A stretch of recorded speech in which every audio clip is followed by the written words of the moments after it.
شیخ مکرم فضیلت الشیخ پیر طریقت رہبر شریعت الشاہ جلیل احمد خون صاحب حضرت آئیں اور دلوں کے زنگ کو مزید اتاریں.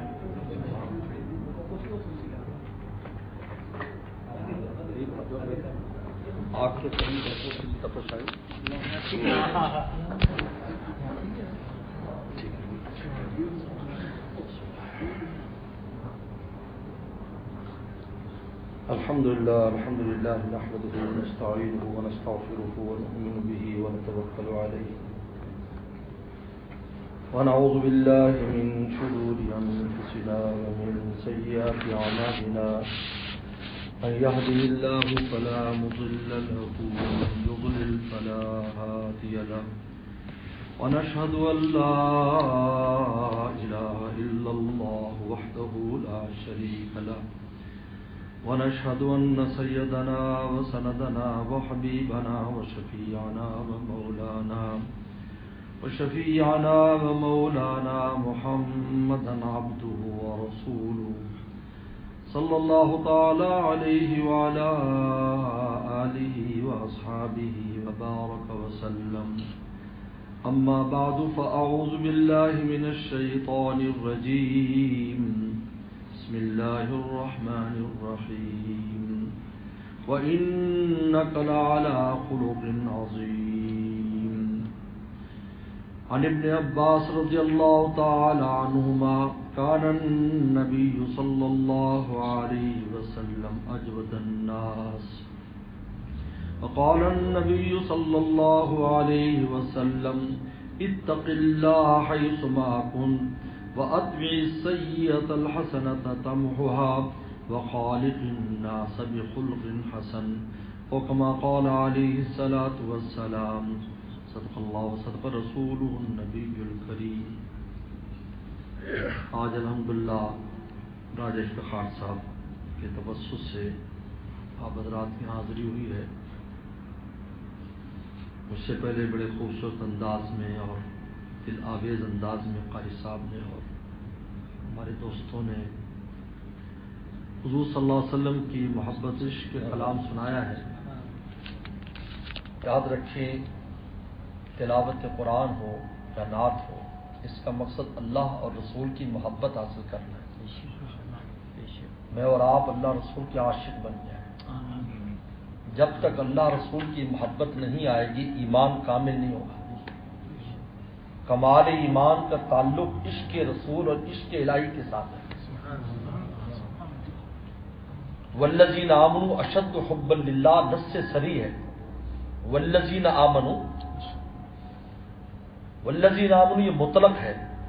عربی زبان میں جو مطلق ہوتا ہے وہ کمال کو ظاہر کرتا ہے. والذین آمنوا سے مراد ہے کامل الایمان لوگ وہ ہیں اشد حبا للہ جن کے دل میں سب سے زیادہ اللہ تعالیٰ کی محبت ہے. ورنہ ایمان میں کمال نہیں ہے. اور آپ نے فرمایا لا یؤمن احدکم تم میں کوئی مومن نہیں ہو سکتا حتی اکون احب الی الوالد والدی والناس اجمعین جب تک تمام مخلوقات میں تم میں سب زیادہ میں محبوب نہ ہو جاؤں تم میں کمال ایمان نہیں آ سکتا. اس آیت پر حدیث کو جوڑے تو پتہ چلتا ہے کمال ایمان کے لیے دو عشق چاہیے. اللہ کی عشق چاہیے، رسول اللہ کی عشق چاہیے. اگر یہ نہیں ہے ایمان میں کمال نہیں ہے. اور دلیل وجد حلاوت الایمان، ایمان کی مٹھاس وہ شخص پائے گا من کان اللہ و رسول احب الیہ مما سواہما جس کو اللہ رسول سب سے زیادہ محبوب ہو. اور مٹھاس یاد رکھو میٹھے پھلدار درخت پر جب پھل میٹھا ہو جاتا ہے تب وہ کامل ہوتا ہے. رسول اللہ صلی اللہ علیہ وسلم نے ایمان کو ایک درخت سے تشبیہ دی ہے جس کی 70 سے زائد شاخیں ہیں اور قرآن مجید نے کہا اصلھا ثابت وفرعها فی السماء کہ ایمان کی اصل مومن کے دل میں ہوتی ہے اور اس کی شاخیں عرش پر ہوتی ہیں. تاجو کلا کل حین ہر وقت اس پر پھل آتا ہے کیونکہ مومن کے ہر عمل پر اس کو اجر و ثواب ملتا ہے. ہر بخاری شریف میں آتا ہے آپ نے سعد بن ابی وقاص رضی اللہ عنہ وسلم کے ماموں، یہ سعد بن وقاص ماموں رشتے میں، حضرت آمنہ کے یہ رضائی بھائیوں میں آتے ہیں، ماموں لگتے ہیں، ان سے فرمایا ماموں جان جو لقمہ تو اپنی بیوی کے منہ میں دے تحت سبوہا، اور وہاں بھی تو یہ نیت کر لے کہ میرا مولا خوش ہو جائے، اجرت علیہا، تجھ اس پر بھی اجر ملے گا۔ آپ بتائیے ہر وقت پھل آ رہا ہے، ہر چیز پر پھل آ رہا ہے، تاکہ اوپر کل حین پھل آ رہا ہے۔ اس لیے پیغمبر صلی اللہ علیہ وسلم نے بخاری شریف کی حدیث ہے کہ مومن کی مثال کیا ہے، کس درخت کے ساتھ۔ صحابہ اکرام بڑے بڑے درختوں میں چلے گئے، عبداللہ بن عمر رضی اللہ عنہ بالکل چھوٹے تھے، جب پیغمبر صلی اللہ علیہ وسلم جمار کھا رہے تھے، جمار جو کھجور کا مغز ہوتا ہے اس کو جمار کہتے ہیں اپنی زبان میں، وسلم کو بہت پسند ہے۔ آپ بھی اگر سردی کے موسم میں آپ حرمین جائیں اور باغ میں چلے جائیں تو جمار بکتا ہے سردی میں، کیونکہ سردی میں جب درخت کاٹتے ہیں تو اس کو اوپر والا حصہ ہے، اس کو اوپر والے حصے میں ہوتا ہے، اس کو جمار کہتے ہیں۔ اس لیے پیغمبر صلی اللہ علیہ وسلم نے یعنی یہ جمار یہ درخت ہے، اسے وسلم بہت پسند فرماتے ہیں۔ اور یہ عجیب بات ہے کہ یہ ذہن تیز کرنے کے لیے اس سے اچھی کوئی خوراک نہیں ہے بچوں کے لیے، یہ سن لو، یہ مدثر نے لکھا ہے، میں وہیں سے نقل سن رہا ہوں۔ تو ہوتا تو مہنگا ہے، 200-250 ریال کا ملتا ہے۔ جمار کھا رہے تھے تو عبداللہ ابن عمر کی نظر جمار چھوٹا سا بچہ ہے، لیکن آپ ذہن دیکھیں، انہوں نے کہا یہ آپ جمار کھا رہے ہیں کھجور کا، تو یہ کھجور ہوگی، لیکن دیکھیے بڑے بڑے صحابہ خاموش ہیں، تو دب گئے، انہیں جواب نہیں دیا۔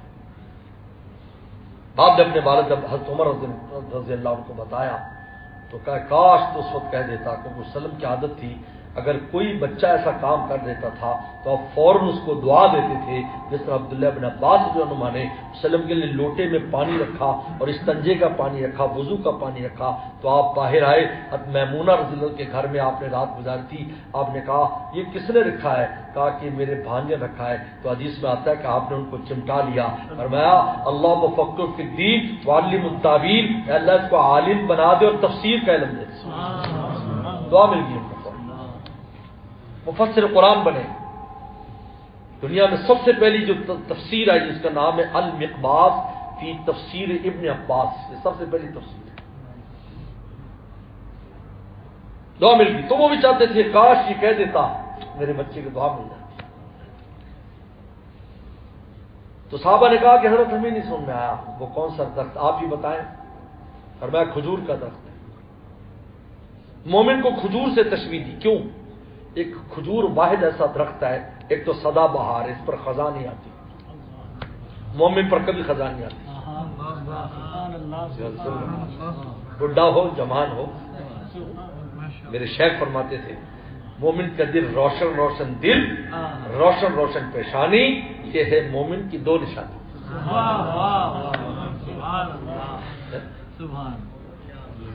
عبداللہ ہمارے شیخ عارف باللہ شاہ کی رحمۃ اللہ علیہ بھائی امجد صاحب نے میرا تفصیلی تذکرہ کیا، 32 سال ان کی خدمت میں گزارے، اس فقیر جوانی میں نے گزاری، میری داڑھی مونچھ نہیں تھی جب میں گیا۔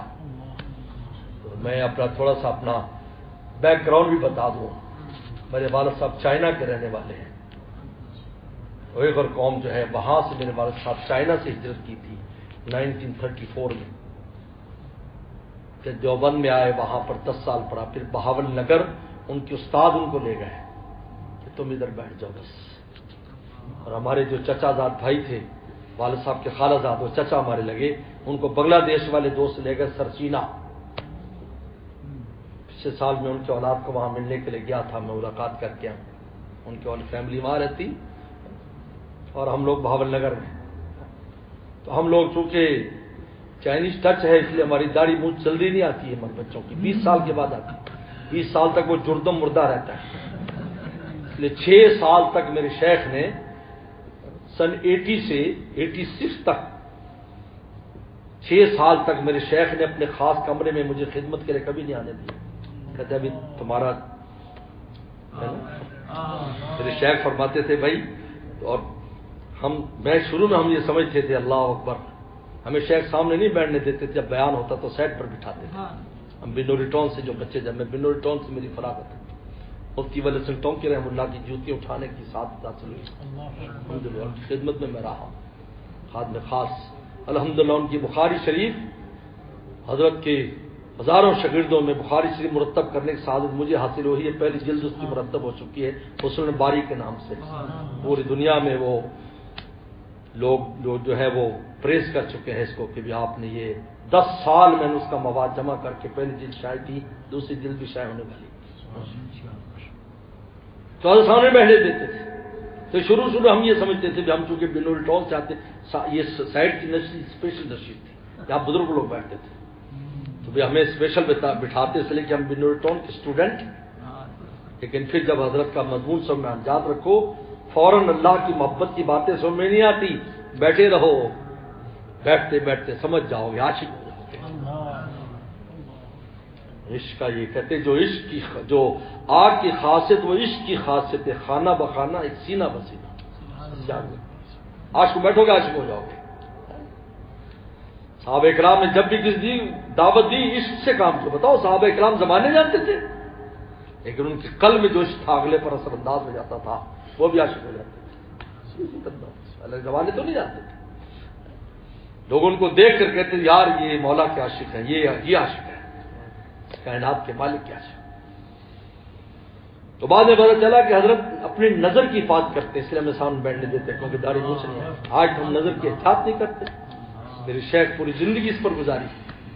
نظر کے فتنے سے بچو, نظر تمہارا دل اجاڑے گی, اور جب دل اجڑے گا تو وہاں اللہ رسول کا عشق کیسے پیدا ہوگا مجھے بتائیے. زمین ہی اجڑی ہوئی ہے, جب زمین اجڑ گئی تو وہاں پر کیسے, آپ مجھے بتاؤ اس میں کیسے ہوگا, مجھے آپ بتائیے. عشق تو وہ ہے جو ہر غیر کو جلا دیتا ہے. عشق تو وہ جو ہر غیر کو جلا دیتا ہے, اس میں کسی اور کی جگہ نہیں ہے. صحابہ اکرام نے جب پیغمبر سلام کے عاشق ہوئے تو کسی غیر کے لیے جگہ نہیں چھوڑی, چاہے وہ ماں تھا, باپ تھا, چاہے وہ بہن تھے, بیٹے تھے, اولاد تھی, کیا تھی.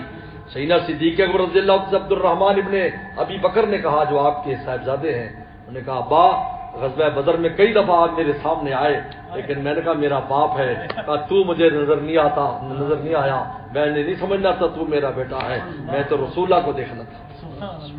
اللہ نے سیدنا صدیق اکبر کی جو تعریف کی ہے وہ عشق کی وجہ سے کی ہے.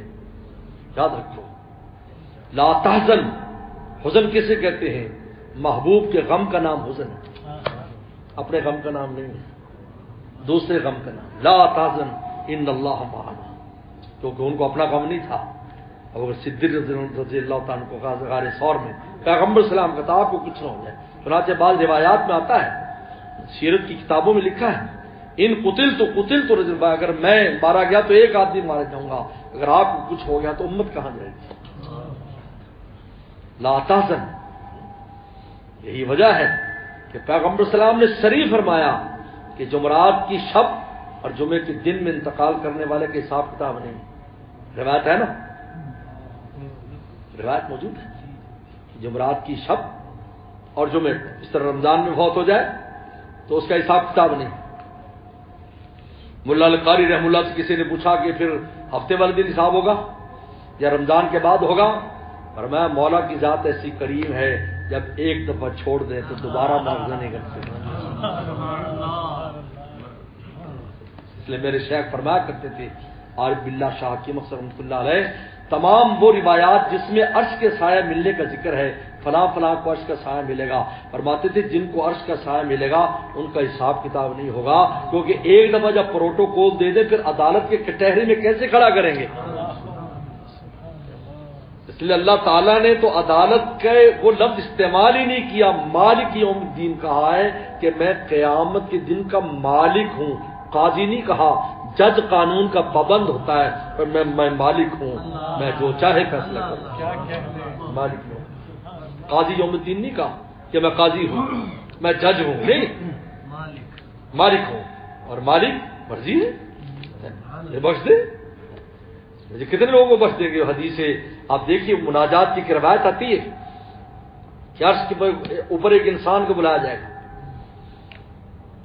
آدھا نظر آ رہا ہوگا اوپر, اس کی برئی کی چادر ڈال کر اس سے پوچھیں گے تو نے فلاں علیحدگی کی, فلاں کی, وہ روئے گا اللہ کی تھی, قضا معاف کیا, تو زمین گر پڑے گا سجدے میں عرش پر, پھر کھڑا ہوگا, پھر اگلی بیان کریں گے, تو لوگ کیا کہیں گے، یار دنیا میں تو سجدے کرتا ہوگا، یہاں بھی سجدے سے باز نہیں آ رہا، اور حقیقت حال کیا ہے کہ وہ اپنے گناہوں کی اس پر اس کے معاوضہ ہو رہا ہوگا، معافی ہو رہی ہوگی، اور وہ سجدے کر رہا ہوگا، اور لوگوں میں مشہور ہو جائے گا کتنا نیک انسان ہے، عرش پر بھی سجدے کرا، دنیا میں بھی کرتا ہوگا، اللہ بڑھ میں نے دنیا میں تیری ستاری کی، تیری یہاں بھی ستاری کرتا ہوں۔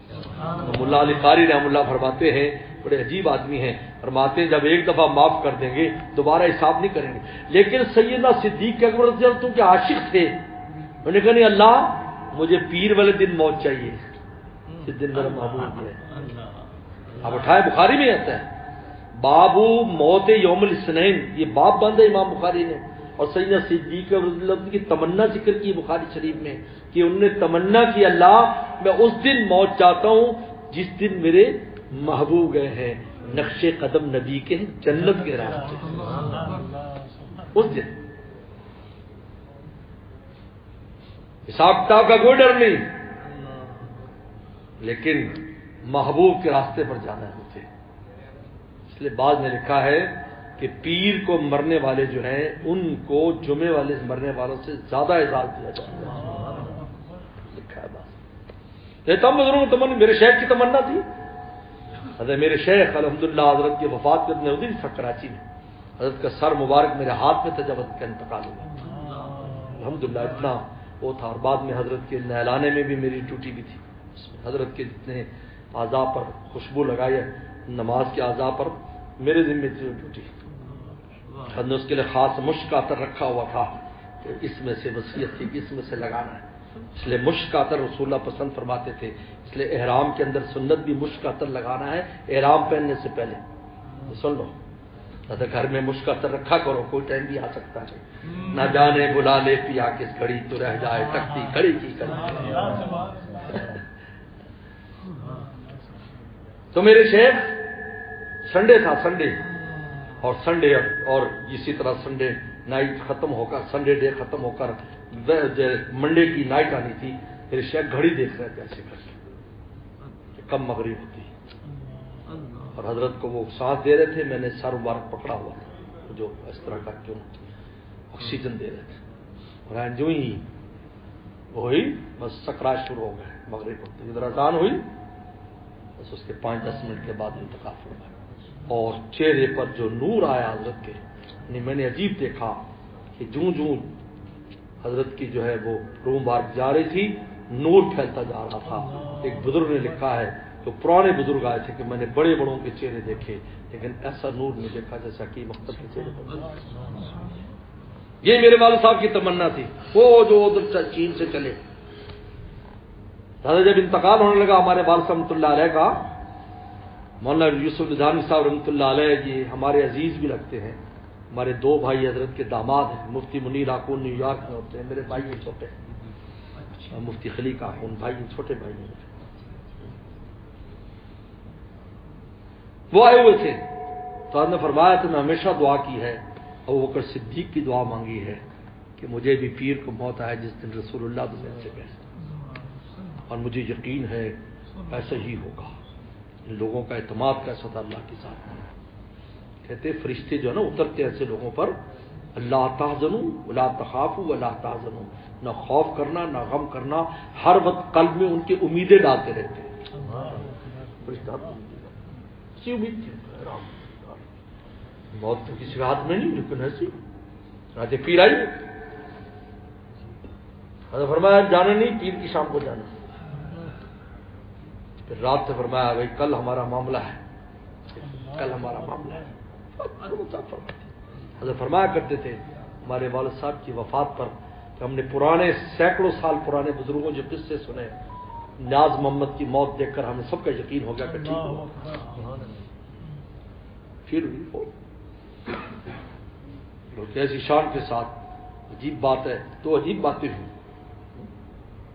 کہ چہرے پر بہت زیادہ خوشی تھی حضرت والد صاحب کی، بہت خوشی تھی جس دن وفات ہو رہی تھی، 8-9-10 بجے جب طبیعت رات خراب ہو رہی تھی، چہرہ پر بہت خوشی، ایسا چہرہ دمک رہا تھا کہ صحت کی حالت میں بھی ایسا ہی چمکتا تھا۔ تو حضرت نے پوچھا دان صاحب نے کہ آپ اتنے خوش کیوں ہیں؟ کہا کہ میں تو کہیں ٹھنڈی جگہ کا رہنے والا تھا. میری ڈیوٹی گرم صحرا میں باون نگر کے لگ گئی, کیونکہ چولستان ہے نا وہاں, راجستھان چولستان ہمارے ساتھ لگتے. چولستان ہم سے 10 کلومیٹر پر ہے صرف, اور راجستھان بھی وہیں ہے. ان کا یہاں ڈیوٹی لگ گئی تو میرے استاد نے کہا تھا, نیاز محمد تیرا جنازہ اس ادارے سے نکلنا چاہیے. آج 50 سال میں اس انتظار میں ہوں کہ میں یہاں پر مروں, کیونکہ میرے استاد کو قیامت میں منہ کیا دکھاؤں گا, اس لیے آج میں خود جا رہا ہوں کہ میں اپنے استاد کے سامنے شرمندہ نہیں. ورنہ حالات بہت آتے رہے, ہم بھی مشورے دینے والے جب بڑے ہو گئے کہ ابا جی چلو یہاں سے, گرمی بہت لگتی ہے, لیکن دل کی بہار چاہیے. اس لیے اس درخت میں. اور دوسری بات, جب فرشتے آئے تو حضرت زین صاحب سے فرمایا کہ دیکھو میں نے فرشتے دیکھ لیے آ گئے ہیں, آپ لوگ یاسین پڑھو. حضرت فرماتے تھے اتنا قلب قوی تھا کہ دونوں عالم سے تعلق تھا, لیکن کوئی گھبراہٹ نہیں. تو پیغمبر سلام نے مثال دی کھجور کے درخت کے ساتھ. کیوں؟ ایک تو یہ سدا بہار ہے, دل گلستہ تھا تو ہر شے سے ٹپکتی تھی بہار. سن لو, بہار کے تعلق اس سے ان نظاروں سے نہیں ہے, ان میں کچھ نہیں ہے, ورنہ یہ خودکشی نہ کرتے, حرام موتیں نہ مرتے. دل گلستہ تھا تو ہر شے سے ٹپکتی تھی بہار, دل بیاباں ہو گیا عالم بیاباں ہو گیا. دل میں خوشی نہ ہو تو آپ کو کتنی خوشی کا منظر پیش کرتے ہیں. تھانوی فرماتے ہیں جو آدمی غلط ٹرین پر بیٹھ جائے اور ایئر کنڈیشن ڈبے میں ہو, اس کو پسینہ آ جائے گا اس کے اندر یہ سوچ کر کہ میں غلط جا رہا ہوں. اور جو صحیح ڈبے میں بیٹھا ہو, تھرڈ کلاس میں بیٹھا ہو. ہم باون نگر سے جب پہنچتے تھے کراچی تو ہمیں شکلیں شیشے میں دیکھتے تھے تو یا ہم ہیں یا کوئی اور ہے. تھرڈ کلاس ڈبے میں طالب علم اسٹوڈنٹ تو ایسے ہی ہوتا ہے. اس لیے میرے شیخ فرماتے تھے, لوگ کہتے ہیں مولوی لوگ مرغے بہت کھاتے ہیں. کہا مرغا بھی تو یہی بنتے ہیں نا قرآن سیکھنے کے لیے, تو انہوں نے کھانے نا, یہ تم نے کھانے ہیں. لینے والے کھلا رہے یا نہیں؟ راجہ صاحب نے کیسے باربیکیو کر کے کھلائے. پھر میرے شیخ فرمایا کہ ہمارے شیخ بھی عجیب تھے, مزاج بھی خوب تھا ان حضرت کی مزاج. ممتاز بھائی نے تو دیکھا ہے, بلکہ میں کہتا ہوں یہ کلام پڑھنے کا جو طرز اور اس سے جو لوگوں کو فائدے کا جو ہوا ہے وہ ان کی بنیاد بھی ہوئی ڈالنے والی. تو فرمایا کرتے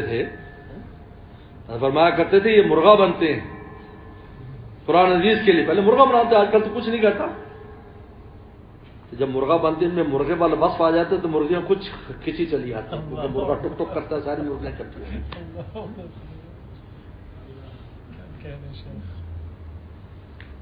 لیکن آپ صحیح گاڑی میں بیٹھے ہیں, چاہے تھرڈ کلاس ہے, لیکن آپ کا دل مطمئن ہے کیونکہ آپ منزل پر پہنچ جائیں گے. اس لیے حضرت نانوتوی رحم اللہ سے کسی نے کہا, بخاری کی حدیث ہے کہ جب جنت کا پیٹ نہیں بھرے گا, وہ کہے کہ مجھے بھرو, تو مخلوق پیدا کر کے جنت میں بسا دیں گے, اور جہنم میں مخلوق پیدا نہیں کریں گے, اپنا قدم رکھیں گے. کیونکہ بلا وجہ کسی مخلوق کو سزا دے یہ عدل کے خلاف ہے, اور بغیر عمل کے جنت دے دے یہ فضل ہے. عدل ہے وہاں فضل ہے. زیادہ جہنم میں پاؤں رکھا, اپنی تجلی رکھی, قدم کی تجلی رکھی اس کا پیٹ بھرنے کے لیے, اور جنت کے لیے مخلوق پیدا کر دی, تو بغیر عمل کے جنت میں جائے گی. تو کسی طالب علم نے کہا, حضرت نانوتوی میں سبق پڑھا رہے تھے کہ حضرت کاش ہم وہی لوگ ہوتے, یا دنیا میں تو بڑی مشکلات ہے, یہ وہ ہے, کتنا کچھ کرنا پڑتا ہے, کتنے پاپڑ بیلنے پڑتے ہیں ایمان بچانے کے لیے. نے فرمایا ان کو کیا مزہ آئے گا جنہوں نے مصیبتیں نہیں چکھی, لے کے شیرینی و لذات مکر. پہ شعر پڑا مولانا رومی کا, لے کے شیرینی و لذات مکر, ہست بر انداز رنج سفر. کہا کہ منزل کا مزہ اس کو آتا ہے جس کو راستے میں تکلیف پیش آتی, اس کو منزل کا مزہ. اس لیے جنتیوں کا پہلا لفظ کیا ہوگا, الحمدللہ الذی اذهب عنا الحزن. آج سارے غم دور ہو گئے. تو پیغمبر سلام نے مثال دی کھجور کے ساتھ. ایک تو اس لیے کہ سدا بہار, نمبر 2 کھجور کی کوئی چیز ضائع نہیں ہوتی, ہر چیز کام آتی ہے. لہذا مومن کا کوئی لمحہ نہیں جو ثواب سے خالی ہو. کیا وہ دنیا کا کام کرو, اب یہ دنیا اب جب تنخواہ کرے کام, یہ میں تو مانتے ہی نہیں جو کہا جی ہم دنیا دار ہیں. استغفر اللہ, مت کہا کرو. کلمے والا کبھی دنیا دار نہیں ہوتا, اس کی دنیا بھی آخرت, آخرت بھی آپ کو. بچوں کے لیے کمانے جا رہے ہیں آپ رزق حلال. حدیث شریف میں آتا ہے کہ اپنے ہاتھ میں سودا اٹھا کر انسان بازار سے لاتا ہے نا ہاتھ میں, کہتے اس کو ثواب ملتا رہتا ہے جب تک گھر لا کر نہیں رکھتا ہے. بچوں کے لیے رزق لے کر آ رہا ہے. اللہ نے اپنی شان تربیت کا تمہیں مظہر بنایا ہے, چاہے شوہر بنا کر, چاہے باپ بنا کر, چاہے نانا دادا بنا کر. آپ کے ذریعے اگر آپ کے تحت کسی کو کچھ مل رہا ہے تو اللہ نے شان ربوبیت آپ کے ذریعے ظاہر کی ہوئی ہے. تو بتائیے جو شان ربوبیت کا مظہر ہو تو آپ اس کو کیسے کہیں گے دنیا دار ہے؟ بھائی کلمے کی ضرورت ہے, کلمہ ہے الحمدللہ. ہم نے اس کی مثال دی پیغمبر صلی اللہ علیہ وسلم. اس لیے میرے دوستو, وجہ حلاوت ایمان, ایمان کی مٹھاس. رسول اللہ نے درخت تشبیہ دی اور اس کے اوپر میٹھا میٹھا پھل لگتا ہے. تو جب اس کی حلاوت نہیں آئے گی نا, جب تک فیل نہیں کرو گے, ایمان کامل نہیں. اور اس کا کمال کس سے ملتا ہے؟ اللہ رسول کے سے ملتا ہے. وجہ حلاوت ایمان. اور اس کی دو علامتیں بیان کی ہیں علامہ نبوی رحم اللہ نے شرح مسلم میں. دو علامتیں بیان کی علامت ایمانی کی, دو علامتیں بیان کی. فرمایا نمبر 1 استلزاز الطاعات, نیکی میں مزہ آتا ہے. نماز پڑھنے میں مزہ آ رہا ہے, کلاس میں مزہ ہی کر دیا, ہمیں مزہ نہیں آتا. یہ تھوڑا سا کڑوا پن ہے منہ میں, تھوڑا سا ملیریا بخار ہے, اس لیے تجھے لڈو میٹھا نہیں معلوم ہو رہا ہے. یہ شیخ فرماتے تھے گناہوں کا ملیریا ہے جس کی وجہ سے قرآن کی لذت اور نماز کی لذت محسوس ہو سکتی ہے, اور کچھ نہیں ہے. کیا ملیریا اتر جائے آج بھی لذت محسوس, آج بھی قرآن میں وہی اثر ہے, ایسا نہیں ہے. یہ بودھی اور پرانی ہونے والی چیزیں تھوڑی ہیں. تو قرآن کا تعلق خدا کی ذات کے ساتھ ہے. اب بتاؤ سورج پرانا نہیں ہوا جو ان کے مخلوق ہے, تو قرآن کیسے پرانا ہو جائے گا؟ حضور صلی اللہ علیہ وسلم کے حدیث اور انوارات کیسے پرانے ہو جائیں گے؟ مجھے بتائیے. ان کے تو آثار کا یہ عالم ہے. میرے شیخ فرمایا کرتے تھے, ہمارے شیخ گئے حضرت, میں بھی حاضر ہوا صاحب, حضرت کا سفر نامہ رنگون میرے ویب سائٹ پر ہے, جب حرمین جاؤ ایک دفعہ پڑھ لینا, آنکھیں کھل جائے گی تمہاری. کیسے جب وہاں وقت گزارا اللہ والے, تو وہاں احد پہاڑ کے پاس جا کر حضرت دیکھنے لگ گئے, آنکھوں سے حضرت آنسو, حضرت روتے بہت تھے, حضرت کے آنسو آ رہے ہیں اور حضرت ایسے دیکھ رہے ہیں. اب ہم چونکہ پرانے جب بچپن سے مرید تھے, اور پھر حضرت فرمایا 3 زمانے مولانا کے آگے داڑھی میرے پاس آئی, پھر کالی تھی, اب سفید بھی میرے پاس ہونے لگ گئی, تو لہٰذا حضرت فرماتے تھے تو ہم حضرت پوچھ لیتے تھے. تو میں نے حضرت سے کہا, حضرت آپ کیا دیکھ رہے ہیں یہاں پر اس پہاڑ پر؟ ٹھنڈی آہ بری. فرمایا کہ پیغمبر سلام کو اس پہاڑ سے محبت تھی, آپ جب بھی آتے تو محبت کی نگاہوں سے دیکھتے تھے. ان پتھروں پر رسول اللہ کی نگاہوں کا اثر ہے. آکاش میری نگاہ اس پتھر سے ٹکرا جائے جہاں رسول اللہ کی نگاہ کا اثر ہے. عشق کی بات ہے, جسم میں آنے والی نہیں. ورنہ میں تمہیں عربی عاشقوں کے اس میں سے ایک قصہ سنا دیتا ہوں. عربی الحمدللہ عربی ادب بھی ہمارے والد صاحب نے تو ہم پر ویسے بندے اردو نہ پڑھا کرو, ہم تو عربی میں سارا کچھ پڑھا. تو ایک عاشق تھا کسی پر, وہ پہاڑ کے پلی طرف رہتی تھی, یہ پہاڑ کی ارلی طرف رہتا تھا. لور ادھر تھا, بلوڈ ادھر تھا, آپ کی زبان میں, آپ کی لغت میں. اب ملاقات کی کوئی صورت نہیں, موبائل فون ہوتا نہیں تھا اس زمانے. اب تو موبائل فون آ گیا, بڑا غرق کر دیا ہے. اب اس نے کیا سلسلہ عشق کا دیکھو. ایک کبوتری آتی تھی, کبوتری پیجن آ کر وہ پہاڑ پر بیٹھ جاتا تھا, گٹروں کرتا ہے, بولتا ہے. تو وہ اس کا انتظار کرتا تھا. وہ جب وہ دن چڑھتا, کبوتری آتی تو بولتا زور سے, یا حمامت الجندل اس جئی, اے جندل کی کبوتری گانا گا, انت بھی مرا من سواد مسمعی. کہا کہ سعاد میری محبوبہ تجھے دیکھ بھی رہی ہے, تجھے سن بھی رہی ہے, اور میں بھی دیکھ رہا ہوں اور سن رہا ہوں. تیرے واسطے میرے محبوب کے ساتھ ملاقات ہو رہی ہے. آج تو ہم پر خشکیت کا خول چڑھا ہوا ہے. ہم اللہ رسول کی محبت جانتے بھی نہیں ہوتا کیا ہے, نہ کسی سے سیکھی, نہ عاشقوں کے پاس بیٹھے ہیں. شیخ ہوتے تھے کہ یہاں نگاہیں پڑی ہیں, اور پھر یہ شعر پڑھتے تھے, اللہ یہ ہے تیرے قدموں کے نشانات کا. کہ آج لوگ فدا ہیں ان جگہوں پر جہاں رسول اللہ کے قدم مبارک پڑے ہیں. بڈھے ہیں غار ہرا پر چڑھ رہے ہیں, بڈھے غار ثور پر جا رہے ہیں. یہ ہے تیرے قدموں کے نشانات کا عالم، کیا ہوگا تیری دید کی لذات کا عالم، کیا ہوگا تیری دید کی لذات کا عالم۔ اس لیے میرے محترم بزرگ اور دوستو، اللہ رسول کی محبت پیدا کرو۔ 3 کاموں سے پیدا ہوگی۔ نمبر 1، اللہ رسول کے احسانات سوچو، فکر کیا کرو، رسول کے احسانات کو فکر کیا کرو کہ آپ علیہ السلام کے ہم پر بہت احسانات ہیں۔ حضرت تھانوی فرماتے اگر آپ ہم سے محبت نہ کرتے، ہم رسول اللہ کی محبت کبھی بھی میم منہ پر نہ ہمارے آتا۔ پہلے آپ نے ہم سے محبت کی ہے تو ہمیں آپ سے محبت ہے، پہلے آپ کو محبت ہے، آنے والوں سے محبت کی۔ متى القاب، آپ کب میں اپنے پیاروں کو ملوں گا؟ صحابہ نے کہا ہم آپ کے پیارے نہیں، کہا جو میرے بعد تمہارے بعد آئیں گے جن مجھے دیکھا نہیں، جان مال سب کو خاندان قربان کرنے کو تیار ہوں گے میری ایک جھلک دیکھنے کے لیے۔ میں بھی مشتاق ہوں کہ میری ان سے کب ملاقات ہوگی۔ اور پھر ملاقات کی جگہ بتا دے بلال کو کہ تیری میری ملاقات حوض کوثر پر، ہماری سب سے پہلے وسلم سے قبر میں بھی پہلے ملاقات ہے، من حاضر رجل، اور حشر میں بھی سب سے پہلے حوض کوثر پر ٹھنڈا ٹھار پانی پی کے پھر حساب دینے جائیں گے۔ رسول اللہ کے ہاتھ سے پیٹ میں پانی ہوگا تو حساب کتاب سے مسئلہ ہی نہیں ہے، کوئی مسئلہ نہیں۔ کسی نے میری تقریر سنی، انہوں نے کہا کہ آپ نے تو سارا ڈراوا ختم کر دیا۔ دیکھو فارسی شاعر نے کہا ہے کہ دوستاں چنا کنی محروم، دوستوں کو وہ کیسے محروم کریں گے با دشمنا نظرداری، وہ تو دشمنوں پر بھی خیر کی نظر داری۔ دوستاں چنا کنی محروم با دوستہ با دشمنا نظرداری، دشمنوں پر بھی اچھی نظر رکھتے ہیں، محبت کی نظر رکھتے ہیں۔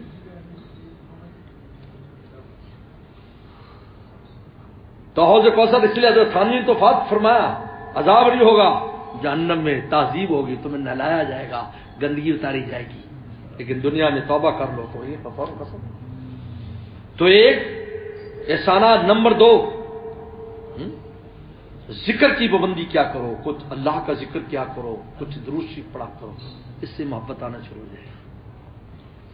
ذکر کی عادت ڈالو، کیونکہ انسان جب ذکر کرتا ہے، ہمارے زمانے میں طالب فرماتے، طالب علموں سے استاد کہتے جا تکرر کلام تقرر فی القلب، جب تم بار بار کلام کو بولو گے تو تمہارے دل میں بیٹھ جائے گا۔ اور تیسرا، عاشقوں کی صحبت میں رہا کرو، تم بھی عاشق ہو جاؤ گے۔ بیٹھا جب تھانوی فرماتے ہیں، ان کا حضرت کس بزرگ کے پاس بیٹھے؟ کہا جس پر محبت کا غلبہ ہو، ورنہ بعض بزرگوں پر خوف کا غلبہ ہوتا ہے۔ ہاں کہ نہیں، عاشقوں کے بعد بیٹھا کرو جن پر عشق کا غلبہ ہو، تو پھر تم بھی عاشق ہو جاؤ گے، محبت مل جائے گی۔ اور ایمان کامل تو کیا ایک علامت کیا ہے کہ مزہ آئے گا۔ نمبر 2، تحمل مشاق فی الدین، دین میں جو بھی مشقت آئے گی حوصلے سے اس کو برداشت کرے گا، کبھی حوصلہ نہیں گرائے گا۔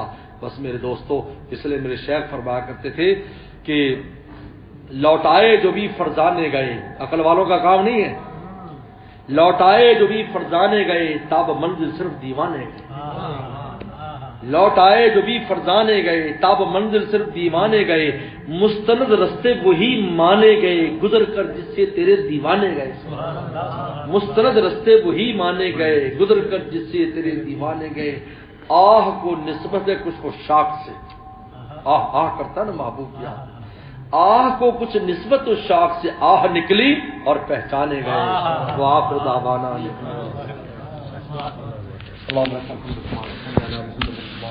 بنا كما انت انك انت التقوى والمغفرة. ربنا ظلمنا انفسنا وان لم تغفر لنا وترحمنا لنكونن من الخاسرين. یا اللہ اس محفل کو قبول فرما، سب کو عاشق کو شمار فرما، اللہ اپنا اپنے حبیب صلی اللہ علیہ وسلم عشق بغیر استحقاق کے میں نصیب فرما، اپنے ولی اور دوستوں میں ہمیں شامل فرما، یا اللہ ہم میں سے کسی کو محروم نہ فرما، یا اللہ اس دار میں رہنے والوں کی ایمان کی، اعمال کی، ہر چیز کی، خوب آل اولاد کی خوب حفاظت فرما اور ہر طرح کی عافیت نصیب فرما. یا اللہ راجد صاحب اور ان کے رفقا کو بہت برکت عافیت نصیب فرما. جماعت بڑی دور سے آئی ان کے آنے کو بھی قبول فرما. ان دیار میں یا اللہ ایمان کا نور پھیلنے کا ذریعہ فرما. یا اللہ تمام مدارس، مساجد، خانقاہیں اور یا اللہ تبلیغی مراکز کی خوب حفاظت فرما. یہ دگنی رات چوگنی ترقی عطا فرما، عافیت دار نصیب فرما. یا اللہ یہاں جتنا بھی مسجد اقصی میں اور اس کے مدرسے میں کام اور اس کو تو قبول فرما. راج صاحب اور ان کی ٹیم کو خوب اللہ ہمت کے ساتھ کام کرنے کی توفیق عطا فرما اور پوری زندگی اسی کام میں ہی ہمیں اور ہماری اولاد کو دین کی خدمت کرتے کرتے یا اللہ دنیا سے تو لے کے جا اور عافیت اور کرم کا معاملہ فرما. اللہ پوری امت مسلمہ کا حال پر رحم فرما. یا اللہ تمام ایمان والوں کو ولایت اور دوستی نصیب فرما. غیر مسلموں کو بھی ایمان کی توفیق عطا فرما. یا اللہ ہر طرح کی آفت نصیب فرما. ہمارے مسائل کو حل فرما, مشکلات کو دور فرما, ہماری حاجات کو پورا فرما. ہمارے مرحومین مرحومات کی مغفرت فرما, بیماروں کو شفا عطا فرما. اللہ جتنے دوستوں نے جتنا اس میں حصہ لیا ہے ان سب کو برکت اور عافیت نصیب فرما. ربنا تقبل منا انک انت السمیع العلیم. صلی اللہ تعالی علی خیر خلق محمد و آلہ و صحبہ اجمعین.